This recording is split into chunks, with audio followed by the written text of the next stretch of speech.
Hi, I'm Jean Nolte, editor at Fons Porter. And I'm Colleen Tauke. I'm the sewing specialist at Fons Porter. In this video, we will show you how to construct 9 different pillow tops. For the patterns for these pillows, visit our website. Okay, so we're ready to get started. And first, I think we should just look at the different things we did. These all came from 5-inch wide strips. 5-inch strips. So we cut various darks and lights, and we have 4 used in the first version. Then we went to a little bit shorter strips, and we varied our lights and darks into 2 rows. Then we took those and played a little bit with them and aligned them so we have more of the short strips that look dark or light in the center, and then flipped them around and created those with the darks to the center, get a little different effect. And then if you look up front, we have those just created from simple squares. The next few are with triangles, so we're having a little more fun. We did triangle squares, hourglass blocks. We have one up front with flying geese, can't leave the geese out.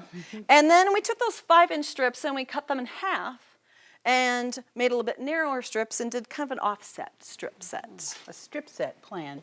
So you're starting with 5-inch strips. We used just prints that were blacks and whites. Okay, so the first pillow that Colleen pointed out there in the top row just uses 4 strips. And these pillows all finish 18 inches, so those strips are 18.5 inches. And basically you just sew those 4 strips together and your top is done. And we'll talk about the finishing these pillows after we've gone through all of the assembly. So then the second group, we cut these rectangles. And so I have here 4 that are basically lights and 4 that are darks. And this group of 8 rectangles could make the next 3 pillows. 3 pillow tops. Just have a little more fun. This way you get to use a few more prints in it and arrange them until you come up with something you really like.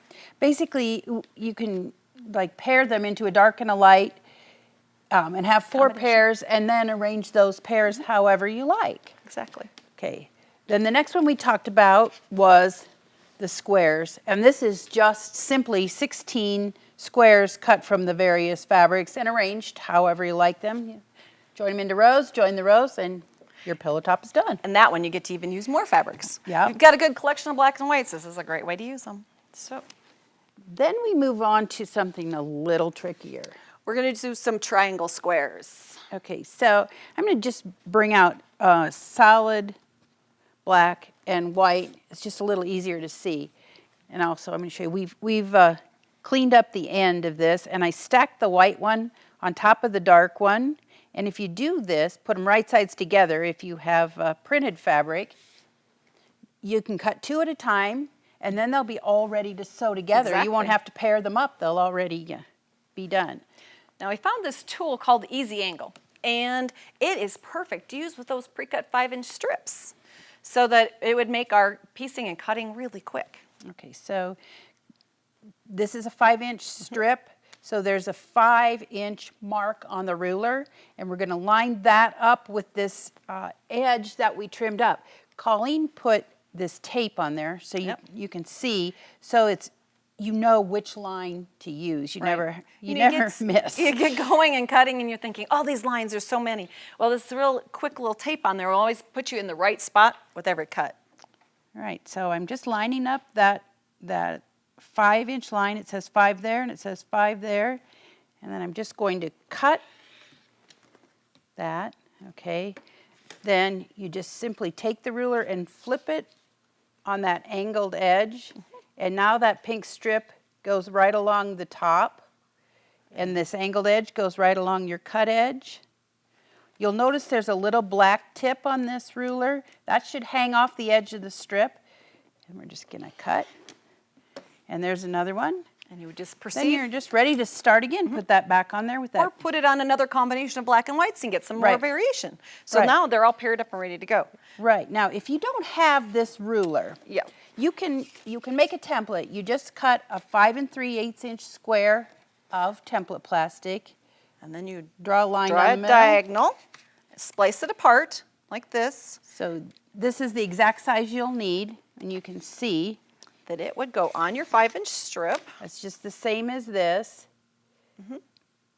And what you need to do is mark this little line that you see right there. It's 3/8 of an inch from the edge, or 5 inches from this cut edge. The cheater's way to do it, this is what I did, is I laid it on my fabric because I knew it was 5 inches, and I noticed, well, that's where perfect. it needs to hang off the end. So now you could just use your marking tool and mark down your strip, and you'll have the exact same thing for your triangle squares. Now, the thing that works out really nicely is when you've cut them like this, if you keep them together and stitch them, then when you open them up, you've Voila, got the pair triangle already. squares. So then you're just going to press that toward the darker fabric, and you have a triangle square. And then it's just arrangement, because there are a lot of ways you could arrange your triangle squares. I chose kind of a pinwheel effect. Have a little fun if you want to play with it.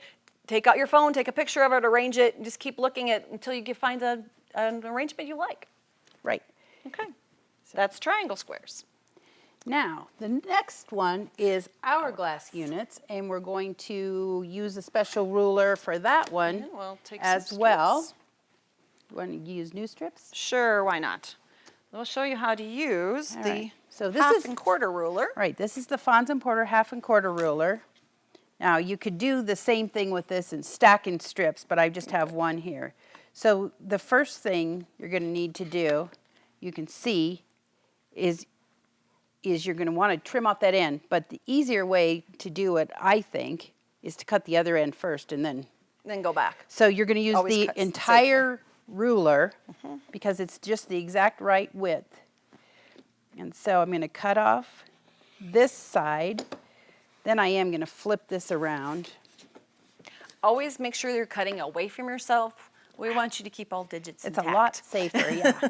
Lot safer. And then we're going to trim this end off. And you can stack pieces, but if you notice in our hourglass, you would only be cutting maybe 2 of each color combination, because as an hourglass, you want darks that are the same and lights that are the same. So here you can have fun by just doing pairs to make those hourglass All right. blocks. So if I want another one, I'm going to just flip this so the long edge is across the top of my strip now. Line up that straight edge and line up the angled edge that I just cut. That would make its pair for the hourglass. And cut another one. Tools are so fun when they just fit that strip you've already got ready. It just You could, if you had a long strip, you could keep going. But anyway, this one, the same thing that we talked about with the half square triangles. If you don't have this ruler, you can do the same thing you did. Take a 7 1/4 inch square and cut it in half diagonally, and it'll be this size. It will have, if you see this little teeny black tip there, a little bit, like about 1/8 of the inch of the point will stick off Extends the edge just a little of the strip, and that is supposed to be that way. exactly. You haven't done anything wrong. So then you're on the right track. once you've cut your hourglass triangles, you just put 4 together to make a block, and you make Arrange them. 4 blocks. And voila, there's your next top. is done. Now we want to talk about the flying geese. is next. So for the flying geese, we use the same techniques we just used.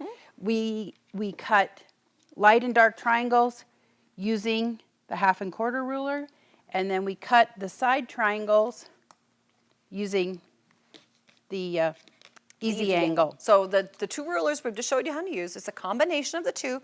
The reason being that it's a 5-inch strip, and these tools work perfect for that.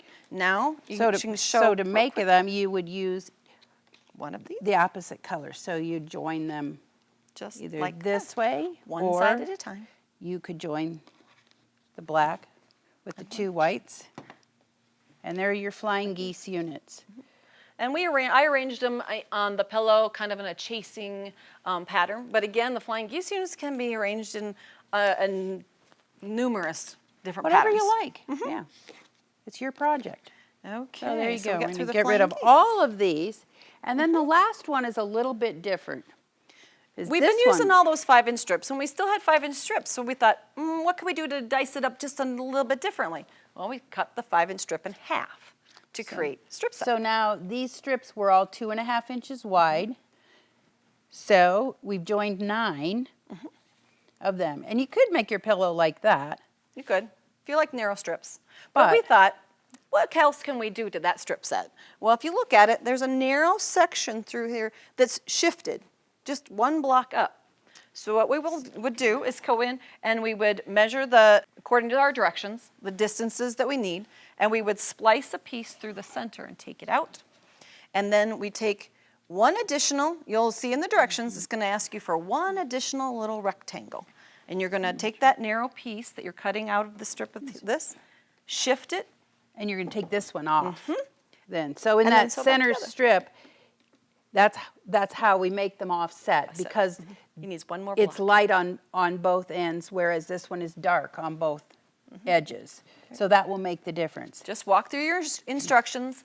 They're written so that you can easily offset that center and come up with the same effect. All right, so now we are ready to finish our pillows. And this is one of my favorite things because if you've ever made a pillow and then stuffed it and tried to stitch the opening closed, it's like wrestling an alligator. Not very fun. So this method makes it a lot easier and very fast. Okay. So the first thing Colleen has done here is quilted her top. I made my sandwich, so I've got my quilt top, I've got my batting and my backing, and I went through and this one I just did simple lines. So if you're just new to quilting, simple lines with a walking foot is a great way to quilt pillow tops. So this has all been prepared and trimmed all the way around, so I've got the exact size I need. So it at this point is 18.5 inches. Yes, it is. Okay, then you're going to cut 2 backing pieces, and the dimensions are in the pattern. And we're going to show how to make this pillow that just has a plain edge first. So I'm going to give you these. You put your front right side up. Okay. Well, what I'm going to show you first is that these are just large pieces of fabric folded in half. There are no hems. Oh, we got a few. Black, we got a little few fuzzies. Okay, so I'm folding them in half so I don't have to hem them. I've done that to both pieces. And press that crease in. Nice and creased. Okay, so I'll get that out of the way. Then you lay, this is the folded edge here towards the center of the pillow. Align the outer edge with the outer edge of the pillow here. Do the same thing again. Now double check yourself because you don't want to have to take it out. This is the fold. So the fold is towards the center of the pillow. And you've got overlap of this much. That helps. You're going to be able to get in there and put that pillow in. That's your opening. But there won't be any stretch of the hemmed edges. It stays nice and neat on the back. And they won't bulge because there's enough overlap. Exactly. That so what you're going to pop open. Yep. And when I'm working with this many layers, I usually go in and I'll put in a couple of pins around the edges so everything doesn't shift. Use a walking foot because you've got layers here. And you're just going to stitch all the way around. Don't leave an opening. Don't leave an opening. If you want to reinforce yourself, because you're thinking there's going to be a lot of stress taking a pillow form in and out, sometimes I'll just reinforce these areas where the overlap is at. 1/4 inch seam all the way around. You're going to go back in and clip your corners diagonally to reduce the bulk. Turn it right side out, and your pillow's done. Now, if the last option. You want it to look like this is kind of looks like the pillows that you see with piping on them, but this is a simple way. It's just binding like you put on any quilt. Yep. You've done binding a lot, so this is no same different. thing, only this time you put your pillow top right side down, and you stack these on the wrong side. Thinking about that the pillow needs to look like it's already done. So this is the way to stack. And then you're going to apply your binding. Just like it's a mini little quilt. You would actually flip it over. Yep. And put stitch your binding on the front of the pillow top, just like you would any quilt. Roll it to the back. Do your little whip stitch it down on the back, just like you do. So here's what the back will look like. And it looks like you put that difficult piping on the edge, but it's really just quilt binding, and you've probably done miles of quilt binding. Oh, there you go. Take just a few minutes, make a few pillows. Not much fabric, not much time. And a lot of design very quickly. Thanks for joining us. To see more of our videos, go to our website.